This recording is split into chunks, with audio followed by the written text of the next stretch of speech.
Hey, welcome, welcome, welcome to Restoration from Within. I am your restoration coach, Kat Pons, and I am super excited to be here. This is our last Temple Talk live from this series on being kinder to ourselves and also demonstrating love. The first well, this is a four-part series. Today we're ending it. And so our first one was it was a clear understanding that God wanted to share with us why it was so important for us to be kind to ourselves. And then we talked about increasing our capacity to receive God's love. And last week, we also discussed how to honor and love our temples. This week, we're going to wrap it up by learning more about how we can love on our family and our community.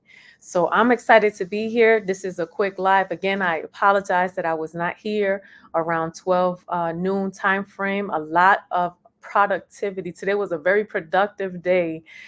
Trust me, I was I was up before the crack of dawn, and a lot has been accomplished today. I will be sharing some more information about that. So stay tuned. So before we begin, I do want to make some announcements about what's going on with Restoration from Within. So if you have not joined our newsletter and our newsletter community, email community, please do so. Go to www.restorationfromwithin.com, www.restorationfromwithin.com, and join our newsletter. And you have different areas that you can join. You can join our general if you want to know more about our upcoming coaching recharge program, or if you want to know about more about Epicure, or growing your own food with Tower Garden, or if you want to know more about RFW Bath and Body Care, you can personally select all of them, or you can customize it and you can get our newsletter specifically identified for that one. And in our general newsletter and all newsletters, what you will receive is a complimentary Renew and Restore manifesto so that you can have 10 easy steps so that you today, not tomorrow or the next day, but today can start your restoration from within journey. And it's biblically based, and it's what we call here, our motto is a kingdom path to holistic wellness, so that everything that you know here is either Holy Spirit inspired or biblically based, and founded on those principles, so that you know that you're getting straight from the source. I'm just a resource, but it's coming straight from the source, which I myself am plugged into the source, which is God, and I partner with the Holy Spirit so that we can help you to get to the kingdom path of holistic wellness for you and your family. And there's a lot of things coming up this March, so stay tuned. So I'm excited about that. And this tomorrow, I think, no, on Friday, our next monthly newsletter is coming up, and a lot of information is going to be shared. So I encourage you to please sign up. All right. So without further ado, today we're going to talk about how we can continue to or increase our capacity to love on our family and on our community. So during Renew Mind Mondays, one of the suggestions that I had was to make sure that you had the opportunity to find out what is your family or your community, like your girlfriends, your friends, or even your coworkers if you desire, because I think they made that a book as far as like love languages for the workplace. And so what I'm looking it up right now so that I know. I think his name is hold on one second. Love language. Love language quiz. So I just want to make sure that I get the right ones. And so, what I encourage you is that the one of the ways that you can love on your family, and this is the first tip, and I'm reminding you from Renew Mind Mondays, is that you find out what is their love language, and you can nurture that relationship. You can nurture or make deposits, love deposits into that specific individual by their specific love language. And so there's about 5 love languages, and what I want you to do is go to love languages, and it's the number 5, lovelanguages.com, and you can take the quiz, and I can show you how it looks right here. the love language quiz, and I believe that there's one for kids as well. See, there's one where you can take for couples and for families, and then you can discover, the family's love language. And so there's actually a book based on that, and so I'm excited because what does this do?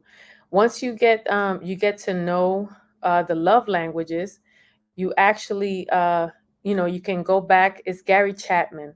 So Gary Chapman is the creator of the five love languages, and this is the one for married couples. But there's a lot. There's a lot that you'd see. They have the five love languages for military edition. I believe they have five love languages for kids and for teens as well.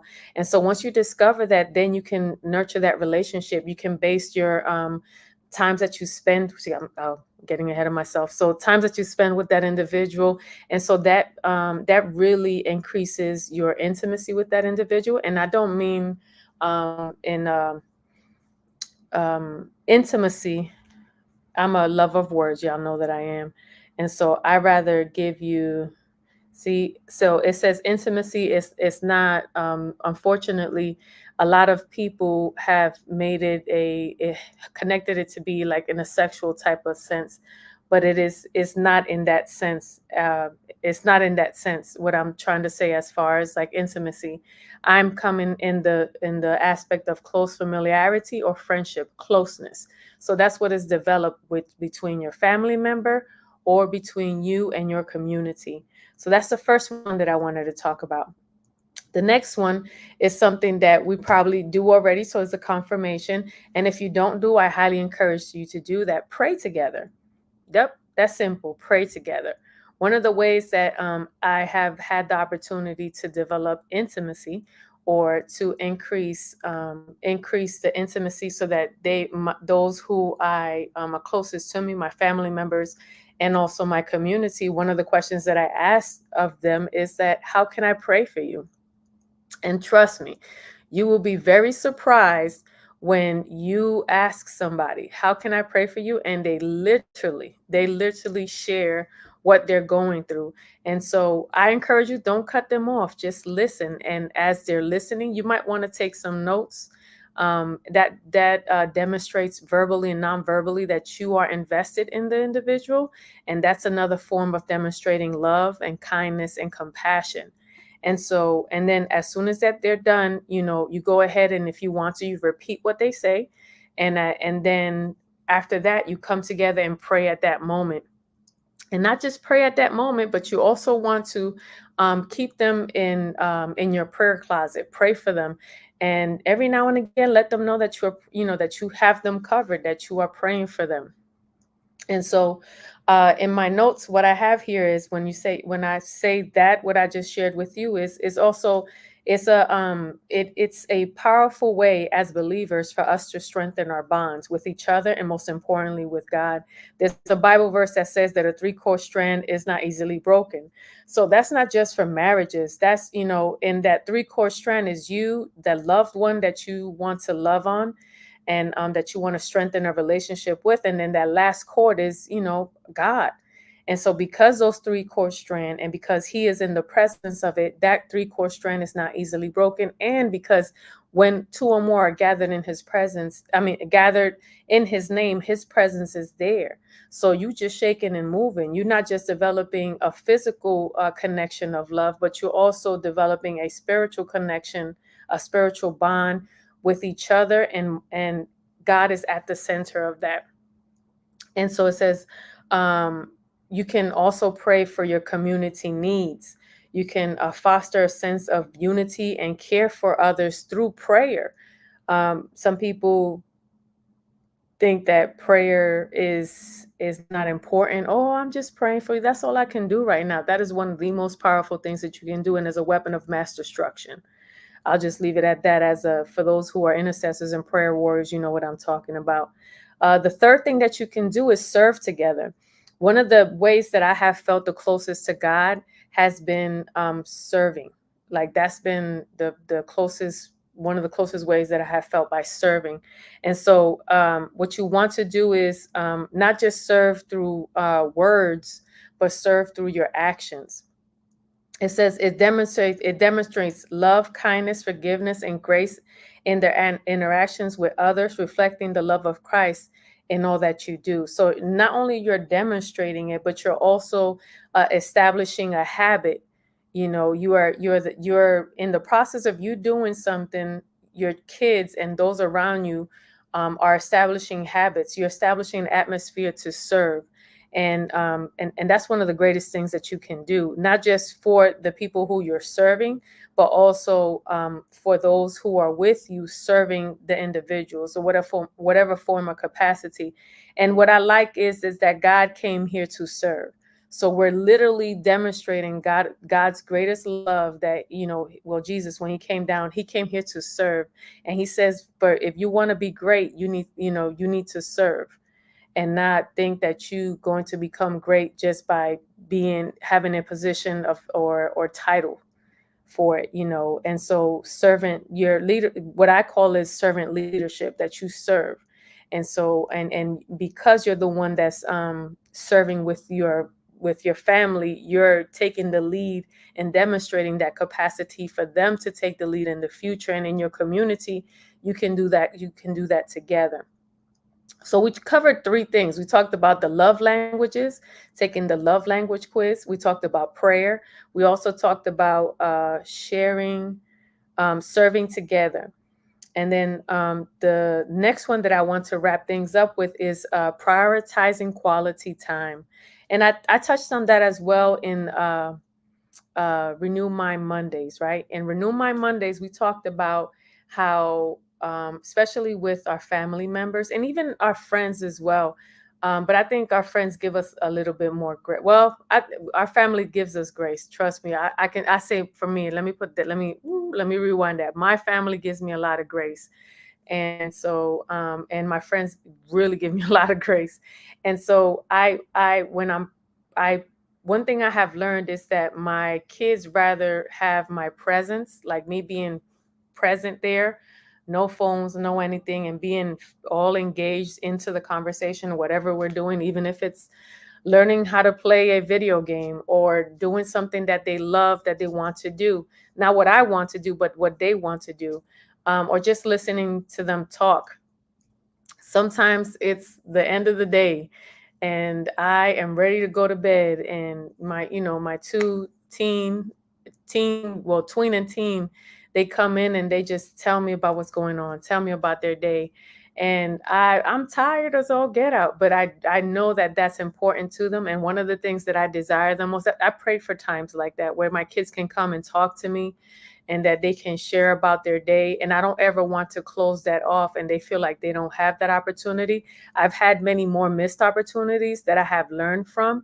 And I want to be a individual moving forward, that I treasure those moments, because those are the moments that I'm putting love deposits just by my mere presence and listening to what they're saying and spending quality with them. And I've made a lot of mistakes before. If I shave my head right now, you'll see a lot of lumps in my head. And that's one thing. If I can share anything with you, your kids want more of your presence, you being not just physically being there, but being in the moment with them, than presence. They want these presents too. Don't get me wrong, but they really want your presence. And so yeah, spend quality time with them. What is it that they want to do, sis? What is it? What's their love language? Because remember, I was like, I was getting ahead of myself in the love language section. So if you find out what's their love language, because I think the love language is affirmations. They just like to be affirmed. Gifts. I think it's quality time, acts of service. What is it? What's the other one, sis? The love language is it's quality time, acts of service, gifts, affirmations, and touch. Touch, yes. Yes. And touch. And so you can develop quality time around those areas. And in my notes I said, encourage. Okay, it says community. Okay, in the midst of busy schedule, it's important for moms to carve out intentional time for meaningful interactions with their loved ones. This it could be family outings, game nights. Oh man, I didn't know. Yeah, my family is very competitive in game nights. We don't even play Monopoly no more. It's just not a game that we play. um, this could involve, let me see, simply engaging in heartfelt conversations. And so, what does this do? In my notes, upon my research, it says that equality time strengthens relationships and foster a sense of belonging and connection. And that's what I want, because when my kids get older and they go outside out of my house, I want them to be able to feel safe, that they have a safe place when they when and at home with mama, or that I'm their safe, one of their safe places. And so that's how you can love on your community. If you have some other suggestions on how we all, as busy moms and mompreneurs of faith, can connect with our family, love on our family or our community, by all means share that. Oh, I just thought about a girls' night out, or girls' day out, or a date day, or a date night with your kids individually and collectively. That's one of the things that I want to hold me accountable, y'all. Hold me accountable, chicas, that I want to do it. So whenever you see me and you say, hey, have you, have a date with your kids yet? So that I can, be accountable to that. That's one of the things that I want to incorporate soon, because they're getting older, and I want them to, I'm used to just collecting them all together and spending time with them all at one time. But it's of that age that I know that I need to spend one-on-one time with them, my husband and I. And so I love y'all to life. Thank you for your patience. Thank you for your kindness today. Look forward to connecting with you next month. We're going to be talking about spring cleaning in many aspects of our lives. So continue to stay tuned here for our next Temple Talk series for the month of March. We're going to talk about spring cleaning and from a holistic perspective. And so I'm super excited to be talking about that. And again, please join our newsletter, the RFW newsletter. It's www.restorationfromwithin.com, www.restorationfromwithin.com, so that you can receive our complimentary Renew and Restore Manifesto, so that you can get the 10 easy steps that you could begin today, so that you can begin your kingdom path to holistic wellness. I love you to life, and I look forward to connecting with you. Stay tuned.